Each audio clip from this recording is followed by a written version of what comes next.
Et enfin, décision clé numéro 6, c'est la technique. Bien évidemment, là, il va falloir que tu choisisses l'outil qui te convient le mieux.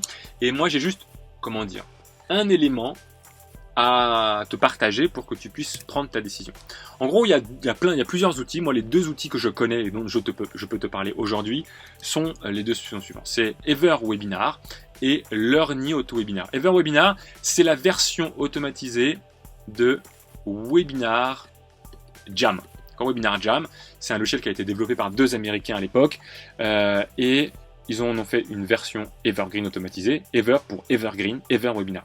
Et puis bien sûr, Learny AutoWebinar, tu l'as compris, c'est LearnyBox qui a une fonction de webinaire en direct et une fonction d'auto-webinaire.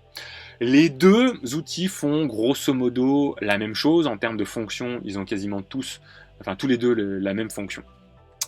La seule différence en fait, c'est que EverWebinar va te gérer uniquement ta partie auto-webinaire. Donc, il va te gérer en fonction de ta date de webinaire, d'accord? Si par exemple ton webinaire c'est un jeudi, il va pouvoir gérer l'envoi d'emails avant, donc les emails à J-2, J-1, etc. Et tu peux paramétrer également des emails à J+, J+1, J+2, etc. Le seul truc, c'est qu'en fait, si tu utilises EverWebinar tu auras besoin d'un autre outil pour tes pages de vente. Tu vas peut-être avoir tes pages de vente, je sais pas moi, sur ClickFunnels, même si ClickFunnels te permet de faire de l'auto-webinaire aussi, je le sais, mais moi je le connais pas, je l'utilise pas, donc je peux pas t'en parler. Mais admettons que tu aies tes pages de vente sur ClickFunnels ou sur WordPress ou même sur LearnyBox, peu importe. Le truc, c'est qu'ils ne sont pas connectés. Ça veut dire que tu ne peux pas, ou en tout cas moi à l'époque j'avais pas trouvé de solution, sauf si tu utilises des outils complémentaires, comme par exemple Deadline Funnel. Là, il va falloir que en plus de tes pages marketing, il va falloir que tu aies des outils complémentaires comme Deadline Funnel.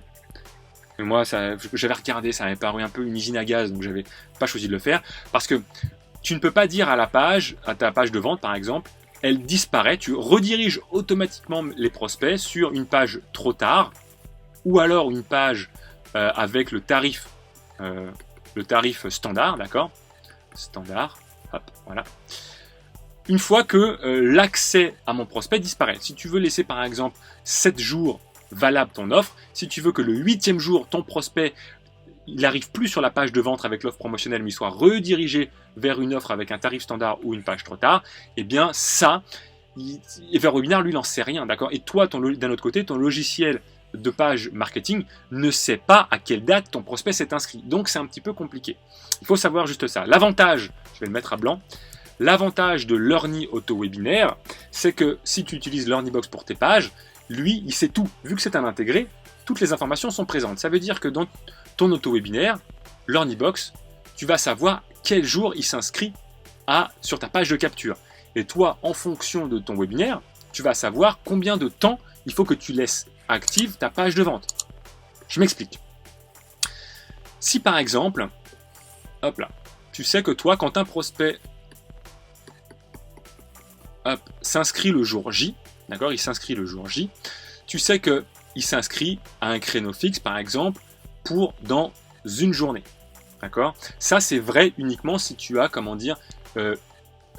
tu laisses qu'un seul choix à ton prospect. Si tu lui laisses le choix de s'inscrire pour J+1, J+2, J+3, tu ne peux plus gérer ça. Ça, c'est vrai uniquement si tu laisses, par exemple, là, on va dire que on gère J+1, J+2. Tu proposes à ton prospect uniquement la possibilité de s'inscrire à J+2. Donc ça veut dire que le jour J, eh bien, il va s'inscrire. À J+2, il y aura le webinaire qui va être diffusé, et donc tu sais que ta séquence d'animation des ventes, admettons qu'elle soit sur 5 jours, eh bien elle va avoir lieu 1, 2, 3, 4, 5, jusqu'à ici, jusqu'à J+3, 4, 5, 6, 7. Tu sais que ton animation des ventes va avoir lieu jusqu'à J+7. Donc quand c'est comme ça, eh bien là tu peux dire que ta page de vente, il y a une condition d'accès, c'est qu'elle devient inaccessible au bout de 7 jours après l'inscription sur la page. D'accord? Ça, c'est intéressant. Et donc, du coup, à ce moment-là, eh bien, quand tu as un outil intégré comme Learny AutoWebinaire, l'avantage, c'est que tu peux effectivement avoir une vraie date de fin où finalement la page de vente, eh bien, au bout de 7 jours, est redirigée vers une page, comme je te l'ai dit, le tarif standard ou une page trop tard. À toi de voir. Ok. Maintenant, au démarrage, quand moi j'ai commencé l'automatisation de mes webinaires, Learning Auto-Webinaire n'existait pas. Je n'avais que EverWebinar comme solution. Et pour tout te dire, même si j'envoyais des emails qui disaient attention, l'offre, enfin ton accès à l'offre disparaît ce soir, eh bien si le lendemain la personne revenait sur la page de vente, eh bien il y avait accès. Oui, je le savais et je me suis posé la question, je me dis qu'est-ce que je fais? Est-ce que j'accepte ça? Est-ce que ça me va? Est-ce que ça me va pas? Je me suis dit écoute, j'ai pas de moyens techniques simples, sauf de mettre en place peut-être des autres plugins, des trucs comme ça, j'avais pas envie de me prendre la tête avec la technique, donc je me suis dit écoute, on verra, je vais faire comme ça, tant pis, c'est pas parfait, et je vais voir si je reçois des emails de gens qui me disent ouais David, attends c'est quoi ce délire, tu nous dis que l'offre notre accès à l'offre disparaît, puis en réalité c'est pas vrai, l'offre elle est encore dispo quoi, je peux encore m'inscrire si je veux. Je me suis dit voilà, déjà je vais voir si j'ai des gens qui m'envoient ce genre d'email, et puis je me suis dit au pire des cas, si c'était vraiment le cas, est-ce que quelqu'un qui voudrait vraiment acheter, lui serait pas content de pouvoir avoir encore accès parce qu'il n'y a pas pensé, ou alors il a été pris par le quotidien. Bah, peut-être que du coup, ces gens-là, ça va lui faire plaisir. Quelqu'un qui de toute façon n'achète pas et râle, est-ce que vraiment il aurait acheté? Peut-être pas. Moi, c'est comme ça que j'ai raisonné, et donc pendant plusieurs mois, eh bien, je me suis pas pris la tête avec ça, j'ai choisi la version la plus simple, je me suis dit tant pis, la page sera encore disponible, mais je laisse quand même ma campagne comme si ça disparaissait, et je me dis le jour où j'aurai une solution où je peux vraiment faire disparaître la page, eh ben, à ce moment-là, je la ferai disparaître pour être vraiment cohérent par rapport à ce que j'annonce. Moi, je me situe, tu sais, entre deux. Je suis pas dans la simulation totale, je suis pas ultra conservateur. Je me situe dans l'entre-deux. Je cherche toujours le juste milieu entre le maximum d'intégrité vis-à-vis de moi-même, là où je me sens à l'aise et je me sens honnête et intègre avec mon audience, et en même temps, je cherche à avoir quelque chose qui convertit. Je ne vais pas être dans la conversion extrême, je ne vais pas mettre tous les stratagèmes en place pour convertir au maximum s'ils ne correspondent pas à mes valeurs d'intégrité. Donc je ne vais pas tout faire pour, mais par contre, ça veut dire que je vais choisir les stratagèmes qui sont OK avec ma vision des choses, tout simplement. Maintenant, encore une fois, c'est à toi de voir par rapport à ta personnalité, à ce que tu veux mettre en avant et à ce que tu veux, avec lequel toi tu es à l'aise. Moi j'étais à l'aise avec le fait que je me dis que finalement ça avait plus d'avantages que d'inconvénients, que quelqu'un qui voulait l'acheter, qui voulait devenir client, qui avait envie d'avoir mon offre parce que ça allait l'aider, eh bien il aurait été très content de pouvoir quand même y avoir accès.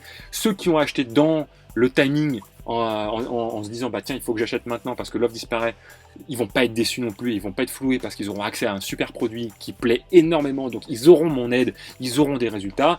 Je me dis il y a personne qui est perdant dans l'histoire, il y a personne qui finalement se fait avoir, donc moi j'étais à l'aise avec ça. Voilà pour l'aspect technique. L'idée de cette formation, c'est pas de rentrer dans la technique de voilà, clic là, clic là, clic là. Si tu regardes cette formation, c'est que généralement, tu as déjà un minimum avancé, tu as déjà fait des webinaires, tu as déjà fait différents éléments, tu as déjà des pages de vente, donc tu verras, c'est pas plus compliqué de mettre en place un auto-webinaire qu'un webinaire standard. C'est même plus simple, il suffit d'avoir l'adresse de ta vidéo que tu vas paramétrer, de mettre en place le chat si tu veux le mettre, tu vas voir, c'est vraiment extrêmement simple. Ok ? Donc bah écoute, maintenant c'est à toi de jouer, à toi de répondre à ces questions-là. Quelle fréquence de diffusion est-ce que tu souhaites mettre en place pour ta campagne automatisée? Quel niveau de choix souhaites-tu laisser à tes prospects? Est-ce que tu laisses un ou plusieurs créneaux fixes? Est-ce que tu laisses le replay de la veille? Est-ce que tu laisses le just in time? À toi de choisir. Quel style de webinaire te convient le mieux? Comment vas-tu gérer l'interaction? Et quelle plateforme technique vas-tu utiliser? Et encore une fois, comme d'habitude, c'est pour moi, je crois que là, mon mantra de succès, c'est commencer simple et petit, contrôler et ajuster et accélérer ensuite. C'est-à-dire, prends des décisions, attends pas que tu aies toutes les réponses parfaites pour y aller. Commence avec le système, même s'il n'est pas parfait. Vois ce que tu peux mettre en place, lance tes premières campagnes, vois comment ça fonctionne et fais évoluer au fur et à mesure. On l'a vu en introduction, l'automatisation c'est un processus, c'est également une amélioration continue. Donc du coup, c'est un chemin que tu vas emprunter, que tu vas faire évoluer au fur et à mesure. Donc le mieux, c'est de lancer ta campagne, de mettre en place les événements et j'ai hâte de voir, dis-moi ce que ça donne également, bien évidemment, tout ce que tu vas mettre en place.